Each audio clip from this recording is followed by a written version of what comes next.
Fala devs, tudo bem com vocês? Estou trazendo mais um vídeo aqui para a Faculdade V2.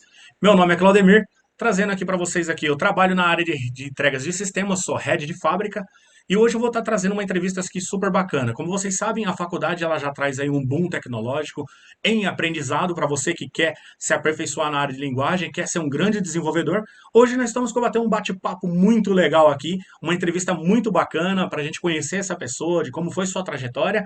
Hoje eu trago para vocês Edson Harada. Harada, se apresenta para nós aí, fala quantos anos você tem e aonde você está hoje. Opa, tudo bem, pessoal? Meu nome é Edson Harada, eu tenho 23 anos e atualmente trabalho como desenvolvedor full stack aqui na Suécia. Pô, legal. Edson, o embase aqui que a gente sabendo aí que você está na Suécia, né? Você teve uma trajetória, né? Uma trajetória de desenvolvimento, uma trajetória que você, obviamente, estudou. Eu gostaria de que você falasse para nós aí como que você iniciou a sua trajetória, né? Como que foi sua trajetória no início? No início, desde criança, eu sempre gostei de videogame, né? Então sempre foi uma coisa que eu passei muito tempo, né? Como hobby e tudo mais. Então, no meu ensino médio, eu tive uma opção de ter um estudo técnico junto com o ensino médio, né, a partir do segundo ano. Então, eu acabei optando por fazer um técnico em informática. Então, foi nesse técnico de informática que eu tive o contato direto com a programação, né?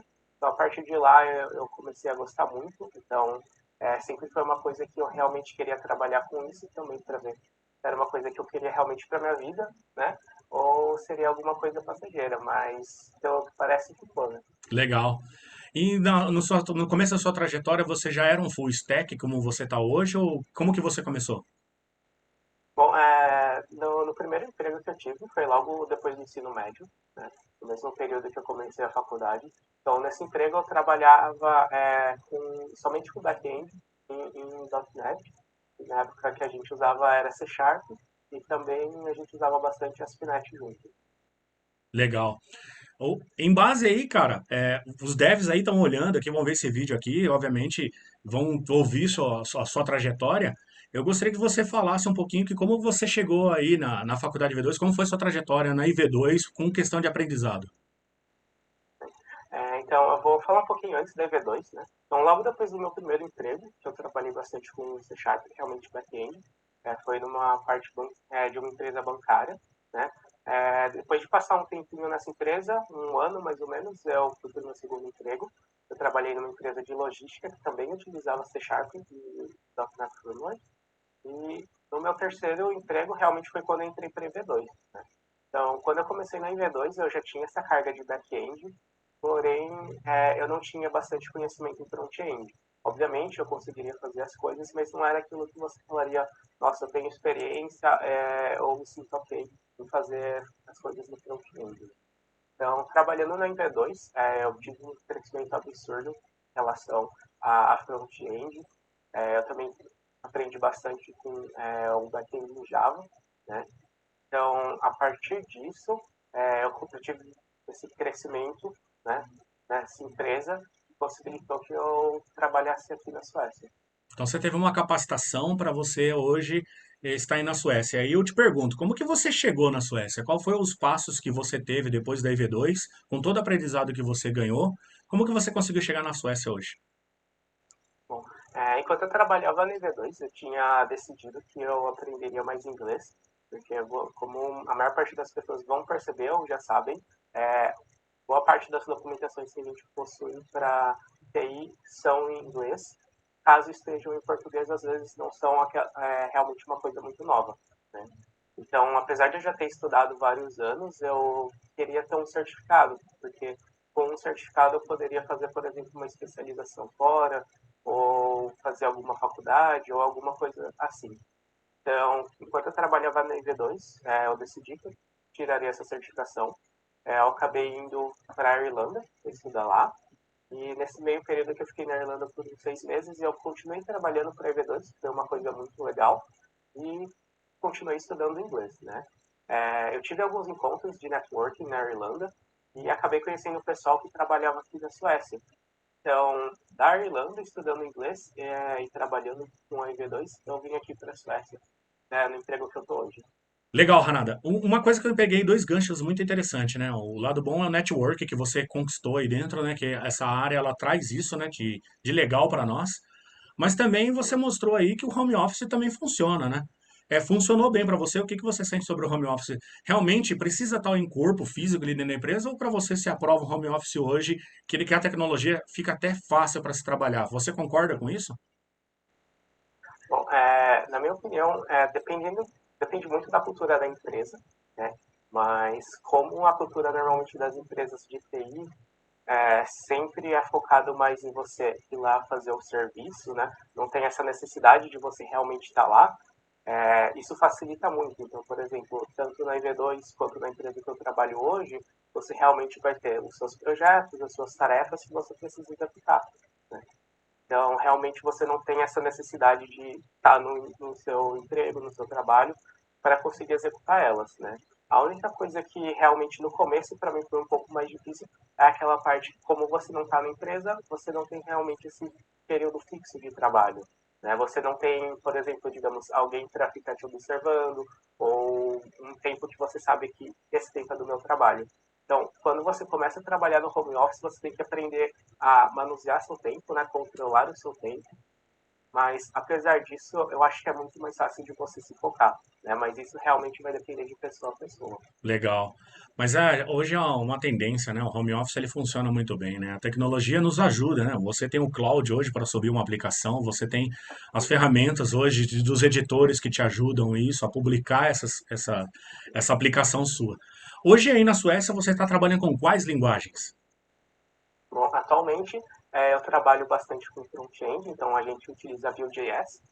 Temos algumas aplicações de legado que são feitas em Backbone e também Render.js, mas a gente já está movendo elas para o Vue.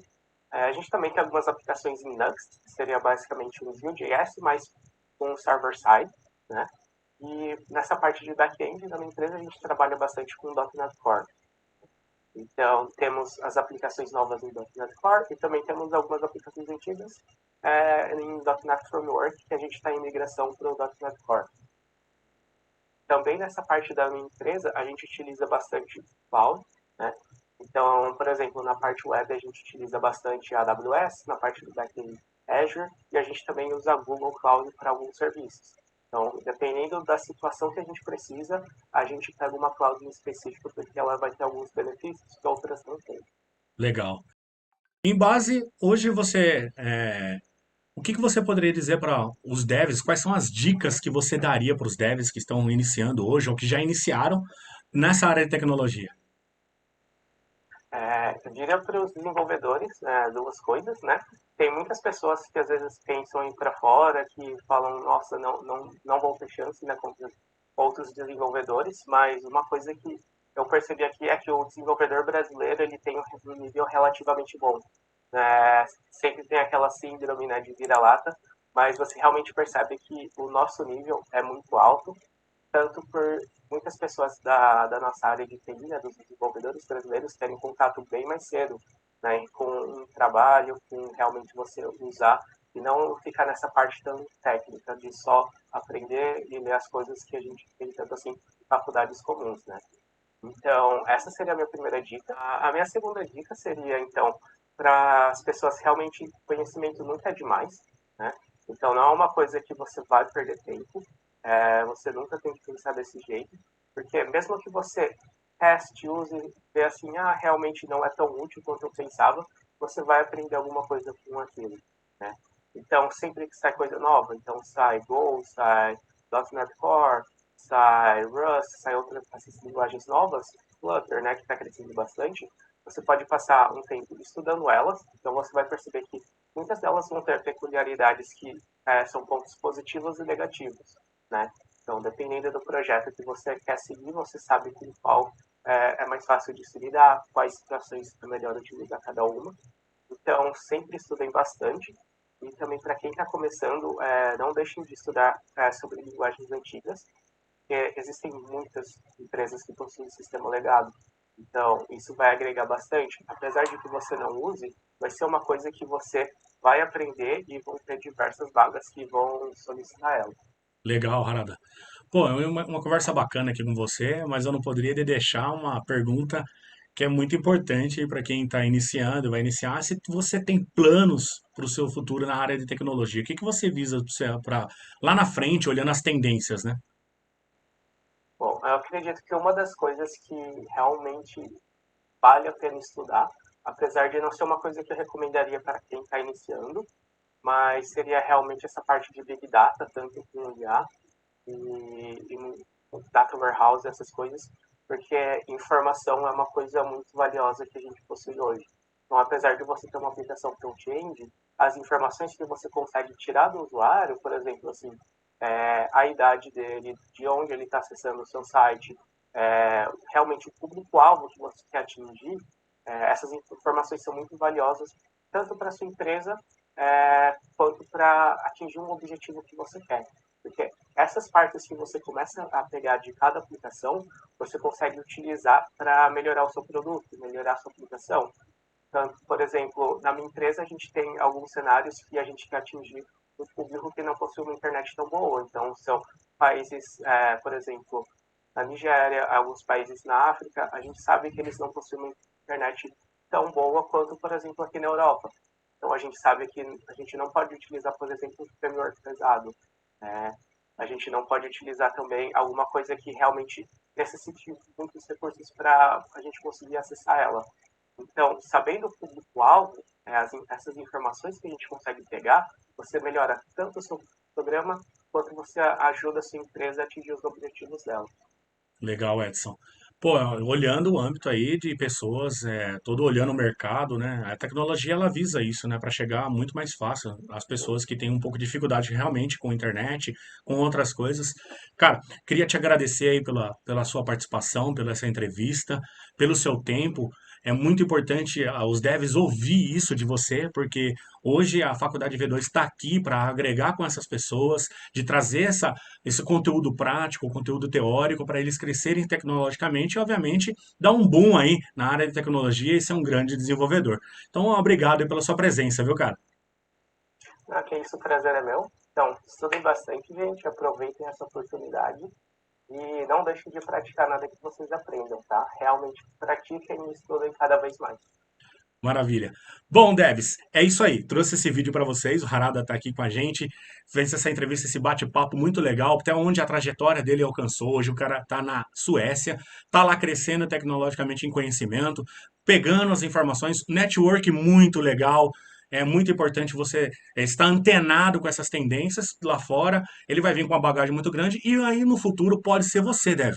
Pode ser você que vai agregar esse conhecimento e a Faculdade V2 ela está aqui para te ajudar e para te fazer você crescer profissionalmente. Então, muito obrigado aí, Edson, e valeu, pessoal. Um abraço, tchau, tchau.